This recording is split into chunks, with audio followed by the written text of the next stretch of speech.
Hello students, आज हम कवि नागार्जुन द्वारा रचित कविता बादल को घिरते देखा है, जिसके प्रश्न उत्तर हैं उन्हीं पर आज हम चर्चा करेंगे। पहला प्रश्न है हमारा, इस कविता में बादलों के सौंदर्य चित्रण के अतिरिक्त और किन दृश्यों का चित्रण किया गया है। तो इसका जो आंसर है, इस कविता में निम्नलिखित दृश्यों का चित्रण किया गया है। कौन कौन है?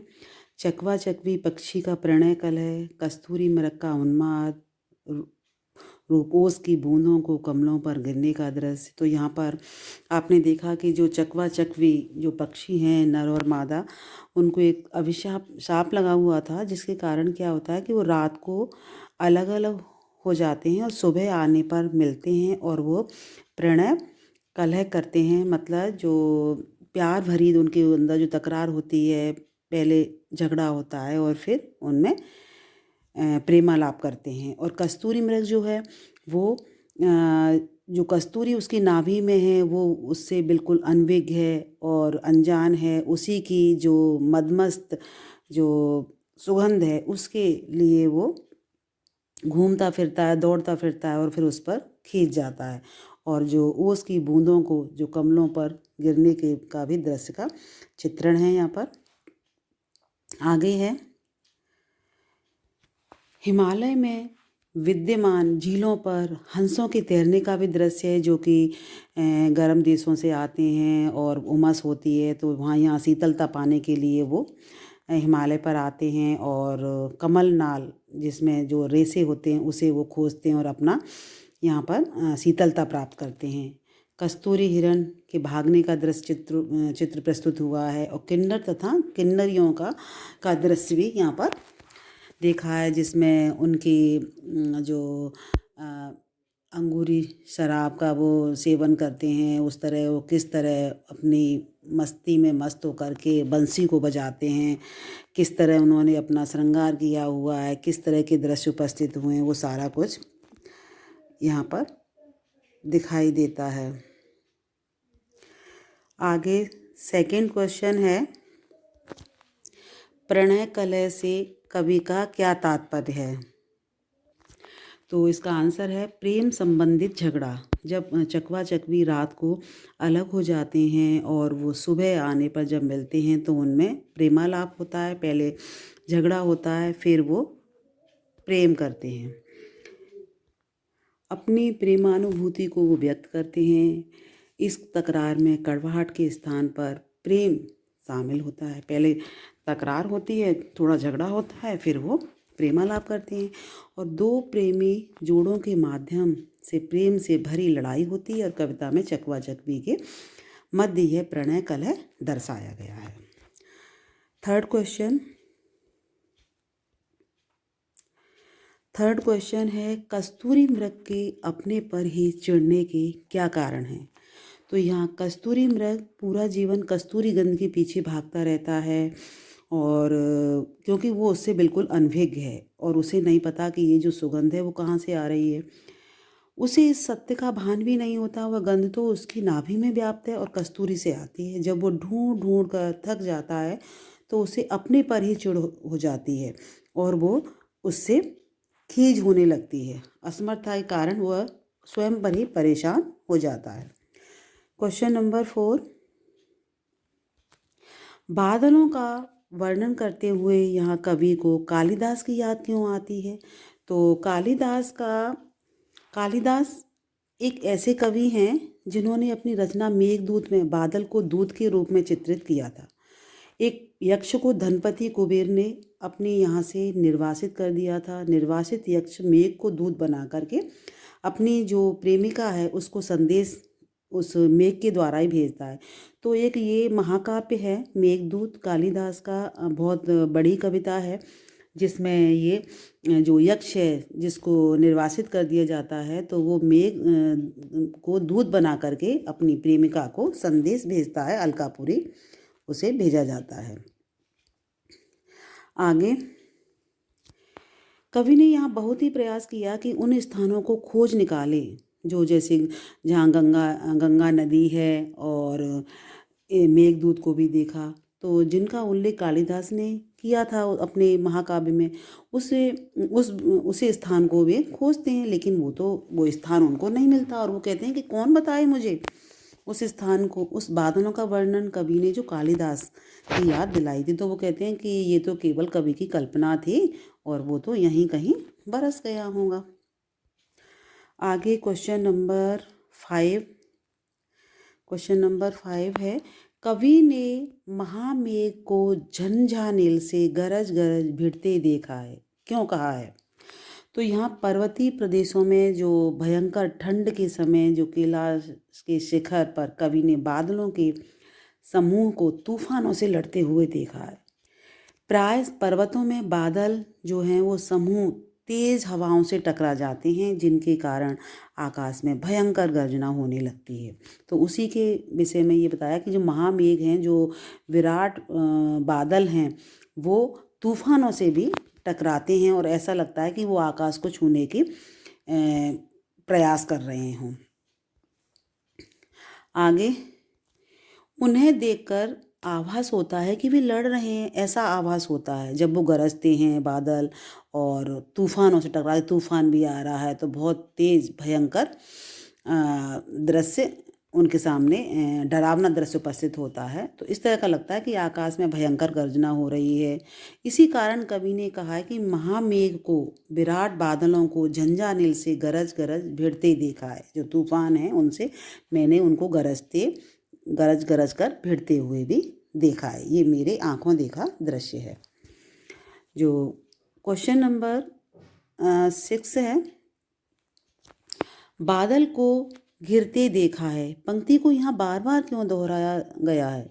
तो यहाँ कविता में क्या सौंदर्य आया इससे वो देखते हैं। कविता में कवि ने बादलों के विभिन्न रूपों का चित्रण किया है। कवि ने कहीं पावस ऋतु के बादलों का वर्णन किया है, तो कहीं वसंत ऋतु है, तो कहीं शीत ऋतु के बादलों का वर्णन किया है। इन सभी दृश्यों को उसने प्रत्यक्ष रूप से खुद देखा है। इससे यह भाव प्रकट होता है, क्या भाव प्रकट होता है कि कवि ने बादलों के विभिन्न रूपों के भावपूर्ण सौंदर्य को प्रत्यक्ष दर्शन किया है। जब वो मानसरोवर की यात्रा पर जाते हैं तो वो खुद अपनी आंखों से उन्हें निहारते हैं। इस पंक्ति को कवि ने टेक के रूप में प्रयोग किया है, अतः इसे प्रत्येक अंतरा के बाद प्रयोग भी किया है कि बादल को घिरते देखा है। इस तरह कविता प्रभावी बन जाती है और उसका जो मूल भाव है वो भी स्पष्ट हो जाता है। तो इसके प्रयोग से काव्य सौंदर्य में भी अद्भुत वृद्धि हो जाती है। क्वेश्चन नंबर 7, निम्नलिखित का भाव स्पष्ट कीजिए। निशा काल से चिर अभिशापित उस चकवी का बंद हुआ क्रंदन, फिर उनमें उस महान सरोवर के तीरे शैवालों की हरी दरी पर प्रणय कलह छिड़ते देखा है। तो जो चकवा चकवी हैं, जो जब रात को साप के कारण वो जब बिछुड़ जाते हैं तो क्रंदन, जब वो मतलब रोते हैं एक दूसरे से बिछुड़ने पर, उनका वियोग हो जाता है। और उस महान सरोवर के तीरे शैवालों की हरी दरी पर जब सुबह होती है तो वो जो काई है उसकी दरी पर, उसी के लिए बोला है कि काई रूपी हरी दरी पर वो अपना प्रणय कलह करते हैं, मतलब प्रेमालाप करते हैं। पहले उनमें झगड़ा होता है, कुछ शिकायतें होती हैं और उसके बाद वो प्रेमालाप करती है। तो उसको भी उन्होंने, कवि ने यहाँ पर शुरू होते हुए देखा है। तो इसका जो सेकंड है खा, अलकनाभ से उठने वाले निज के ही उन मादक परिमल के पीछे धावित होकर तरल तरुण कस्तूरी मृग को अपने पर चिढ़ते देखा है। अपनी ही नाभि से जो कस्तूरी की जो सुगंध आती है, मदमस्त करने वाली जो परिमल मीन्स जो सुगंध है, वो उसके पीछे जो युवा मृग है, तरल होता है मतलब चंचल, और तरुण मीन्स युवा कस्तूरी मृग, जिसकी नाभि में कस्तूरी होती है उसे कस्तूरी मृग कहा जाता है। हर किसी मृग में कस्तूरी नहीं होती, तो वो अपने पर खींच जाता है, चिढ़ जाता है जब वो सुगंध नहीं मिल पाती है। तो इन दोनों के का और खा के दोनों के ही आंसर हैं यहाँ पर। प्रस्तुत पंक्ति में चकवा और चकवी का दर्द दर्शाया गया है। जब वो एक दूसरे से अलग हो जाते हैं रात को, चकवा और चकवी, तो वे रात को अलग होते हैं, तो उसी सांप का यहाँ पर उल्लेख किया गया है कि अभिशापित चकवा चकवी रात को जब अलग हो जाते हैं तो वे दोनों एक दूसरे के लिए पूरी रात रोते रहते हैं बिछोड़ने के बाद, और सुबह होने पर उनका जो रोना है वो बंद होता है। क्रंदन मीन्स होता है रोना। और वे दोबारा से तालाब के किनारे में व्याप्त हरी जो काई रूपी जो दरी है उस पर प्रेम की मीठी लड़ाई लड़ने लगते हैं। यह प्रणय कलह कवि स्वयं अपनी आँखों से मानसरोवर जब जाते हैं तो वो वहाँ पर हिमालय पर्वत पर उनको निहारते हैं।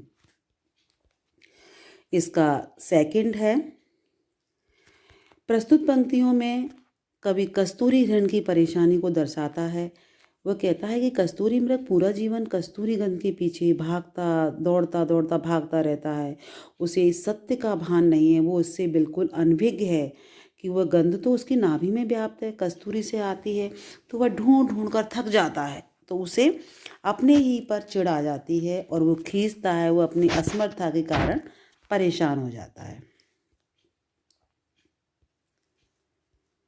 क्वेश्चन नंबर 8 के ये का, खा, गा और घा संदर्भ सहित व्याख्या हैं। का, खा, गा और घा।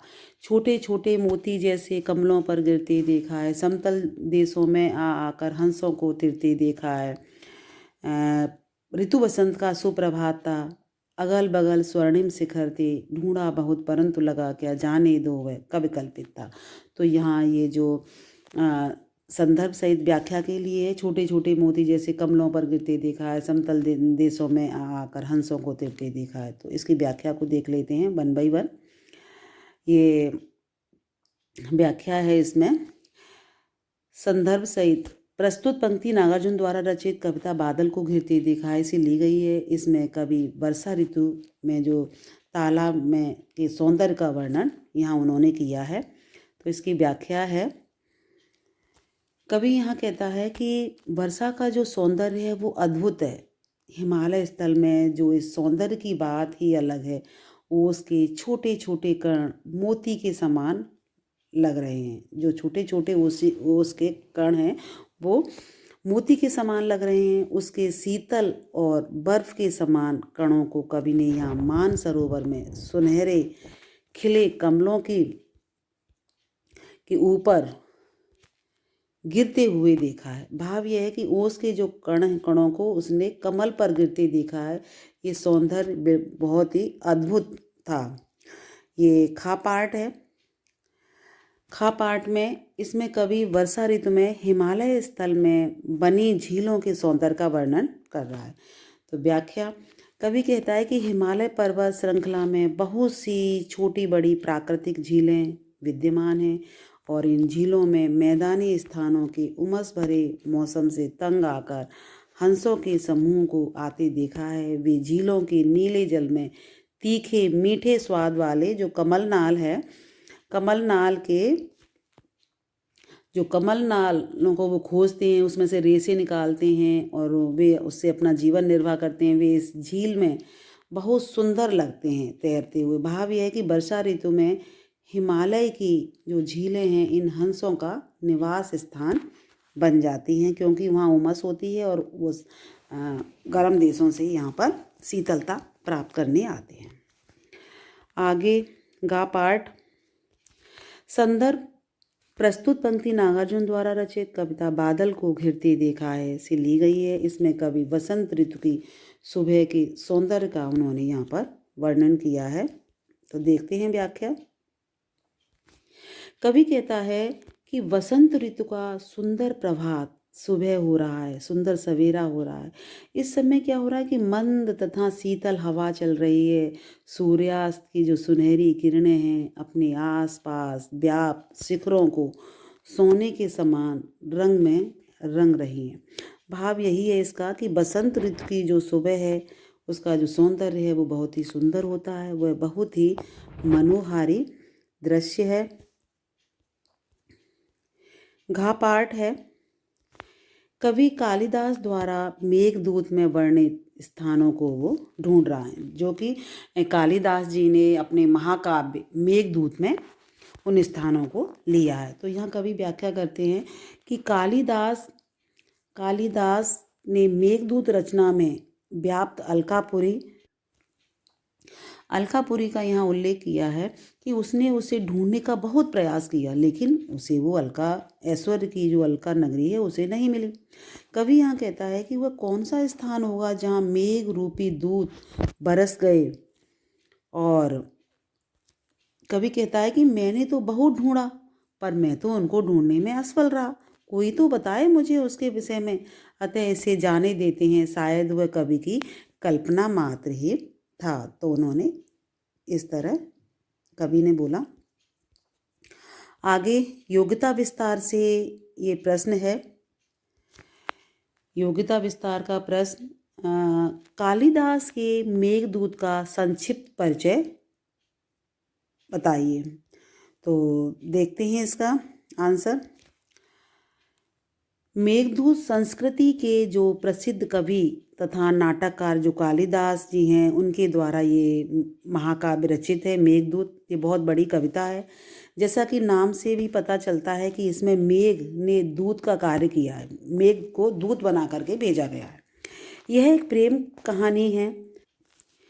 इसमें धनपति कुबेर द्वारा अपने एक यक्ष को एक वर्ष के लिए अपनी नगर अलकापुरी से निष्कासित कर दिया जाता है। उसे वहाँ से अलकापुरी से निकाल दिया जाता है।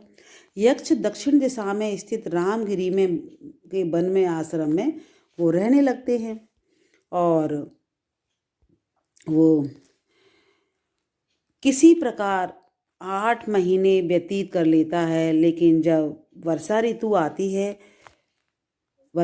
आती है तो अपनी पत्नी यक्षी के विरह में वो व्याकुल हो उठता है। तो तभी वो जो यक्ष है वो कालिदास जी ने यक्ष के माध्यम से उस मेघ को दूत बना करके अपनी पत्नी के पास अलकापुरी भेजा है। तो आपने यहाँ बादल को घिरते देखा है कि जो प्रश्नों के उत्तरों को यहाँ समझा, और आपको इजीली समझ में आ गए होंगे।